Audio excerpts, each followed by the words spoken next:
இந்த மார்கழி மாதத்தில் நம் மனதில் வேண்டும் எண்ணங்கள் நிறைவேற மாயோனை எண்ணி தினமும் ஆண்டாள் அருளிய திருப்பாவை பாடல்களை கேட்போம். பாடல் 1. மார்கழி திங்கள் மதிநிறைந்த நன்னாளால் நீராட போதுவீர் போதுமினோ நீரிழையீர் சீர்மல்கும் ஆய்ப்பாடி செல்வ சிறுமீர்கால் கூர்வேல் கொடுந்தொழிலன் நந்தகோபன் குமரன் ஏகாந்த கன்னி யசோதை இளஞ்சிங்கம் கார்மேனிச் செங்கன் கதிர்மதியம் போல் முகத்தான் நாராயணனே நமக்கே பறை தருவான் பாரோர் புகழ படிந்தேலோர் எம்பாவாய். சூடிக் கொடுத்த சுடற்கொடி என்னும் ஆண்டாளின் சிறப்பு பொங்கி வரும் நீரோடை போல் இயல்பாய் பெருகி வரும் மொழி. கார்வண்ணன் மனமெங்கும் நிறைந்திருக்க தமிழால் அவள் பாடும் பாடல்கள் மார்கழி மாதத்தையே ரம்யமாக்குகின்றன. எத்தனை நூற்றாண்டுகள் கடந்தாலும் இளங்கன்னிகளின் மனம் இறைவனை வணங்கும் மனநிலை மாறாமல் இருப்பதை ஆண்டாளின் பாடல்கள் உணர்த்துகின்றன. ஆண்டாளின் திருப்பாவை வைணவ பக்தி மரபில் மிக உயரியதாக வைக்கப்படுகிறது. திருப்பாவை பாடல்கள் என்பவை கண்ணன் மீதான பக்தியின் முழுமை பெற்ற உச்சம். ஸ்ரீவில்லிபுத்தூரில் குடிகொண்டுள்ள வடபத்ரசாயி என்னும் பரந்தாமனை எண்ணி அவள் இப்பாடல்களை இயற்றியுள்ளாள்.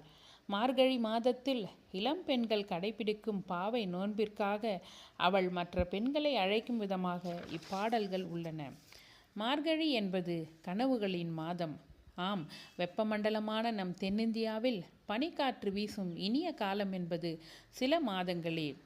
ஐரோப்பிய நாடுகளில் பனி உறைந்து குளிரில் உடல் விரைத்து நடுங்கி ஒடுங்கியிருக்கும் மக்கள், பனியில் கருகும் தாவரங்கள், தலைமறைவாய் வாழும் விலங்குகள் இவை எல்லோரும் வெயில் எப்பொழுது வருமென காத்து கிடப்பார்கள். மேலை நாடுகளுக்கு வெயில் வரும் காலங்களையே வசந்தம் என்று நமக்கும் கற்பித்திருக்கிறார்கள். உண்மையில் மார்கழியும் தை மாதமும் நமக்கு இனிய காலங்கள். குளிர் வாடை வீசும் நீண்ட இரவுகள், கதகதப்பான புல்வேய்ந்த குடில்கள், காலையில் புகை போல எழும் பனி, புற்களின் இலைகளின் பரப்பில் ஒளிரும் துளிகள், அதிகாலை பனியில் கோலங்களில் சுடர்விடும் அகல் விளக்கொளிகள் என்று நம் மனதை மேம்படுத்தும் தன்மை கொண்ட மார்கழியை இன்னும் மிளிரச் செய்தவள் ஆண்டாள். இப்பாடலில் மார்கழி மாதத்தின் முழுமதி நிறைந்த நாளில் அதிகாலையில் நீராடப் போகலாம் வாருங்கள் என்று பிற பெண்களை அழைக்கிறாள். ஆயர்பாடியில் செல்வ சிறுமிகளாய் விளங்கும் அவர்களை கண்ணனை எண்ணி வணங்க அழைக்கிறாள்.